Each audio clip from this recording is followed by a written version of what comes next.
Reserves हैं।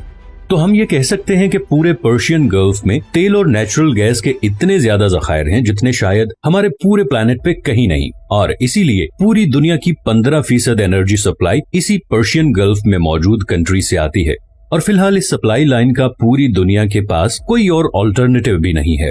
लेकिन इस 30 मील के एरिया से गुजर के जाना इतना भी आसान नहीं। सबसे पहले यहाँ पे 8 ऐसे आइलैंड हैं जिन्हें हर समुद्री जहाज को अवॉइड करना पड़ता है, और ये 8 में से 7 आइलैंड ईरान के कंट्रोल में हैं। इन 3 आइलैंड्स को यूएई कंट्रोल करना चाहता था, मगर 1970 में ईरानियन मिलिट्री ने इन पर भी कब्जा कर लिया।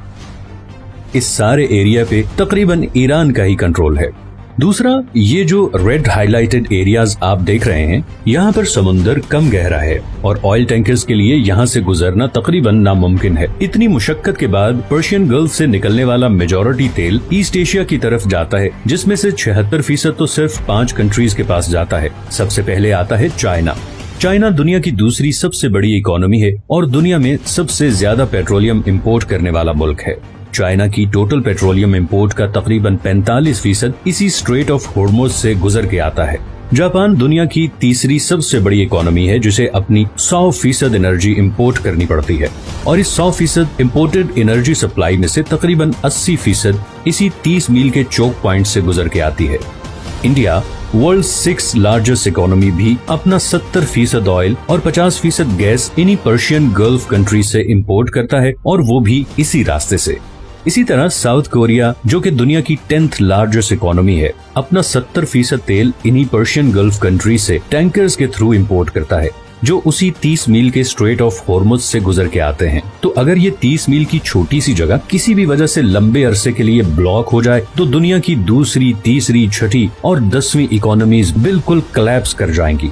और इसी तरह पर्शियन गल्फ में मौजूद इन तमाम 8 कंट्रीज का सोर्स ऑफ रेवेन्यू भी खत्म हो जाएगा, और एज अ रिजल्ट पूरी दुनिया में एक जबरदस्त इकोनॉमिक क्राइसिस आ जाएगा। इसीलिए ये जगह दुनिया का सबसे खतरनाक और इम्पोर्टेंट चोक पॉइंट है, और इसीलिए दुनिया के सारे सुपर पावर कंट्रीज की इस पे कड़ी नजर होती है। अमेरिका ने भी इसीलिए यूएई, ओमान, इराक, सऊदी अरब और बहरीन में दर्जनों मिलिट्री बेसिस बनाए हुए हैं, ताकि वो ईरान पे नजर रख सके और ऑयल की स्मूथ सप्लाई को यकीनी बना सके। दूसरी तरफ ईरान पहले ही किसी भी जंग की सूरत में कई दफा ये स्ट्रेट ब्लॉक करने की धमकी दे चुका है, और अगर ऐसा हो गया तो न सिर्फ ग्लोबल इकोनॉमी हिल के रह जाएगी, बल्कि ऐन मुमकिन है कि वर्ल्ड वॉर 3 की भी शुरुआत हो जाए। अगर आपको ये वीडियो पसंद आई है तो इसे लाइक और चैनल को सब्सक्राइब जरूर कर लें, और अगर आपके पास कोई सजेशंस हैं तो कमेंट में जरूर बताएं। मैंने अभी बहुत से इंटरेस्टिंग टॉपिक्स पे वीडियोस बनानी है, तो आपकी सपोर्ट बहुत जरूरी है। अपना ख्याल रखिएगा, मिलते हैं नेक्स्ट वीडियो में।